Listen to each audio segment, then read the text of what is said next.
So here's how to fix Roblox. This experience is not accessible because it's unrated. This usually occurs because the developer of an experience didn't set a rating for the game. And after a recent Roblox update, all the experiences should be rated. And if it's not rated, it will not let you play the experience because by default it's set to 13 plus. So what you can do to fix this is you will need to make sure your account is 13 plus. So you want to click on the settings and then go to settings. And then you will need to make sure that your phone number and your email address are verified and your age as well. So you need to submit a age verification document and make sure the age you set is above 13 years so you can access the experience.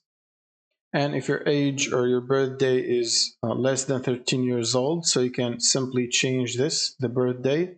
Sometimes it will let you change it like this manually. Otherwise, it will require contacting Roblox support to change it for you.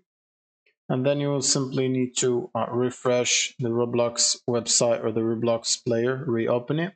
Sometimes you might need to relog to your account. So sign out and then sign back in again. And then that should solve the problem and let you play the experience. Thank you for watching and subscribe.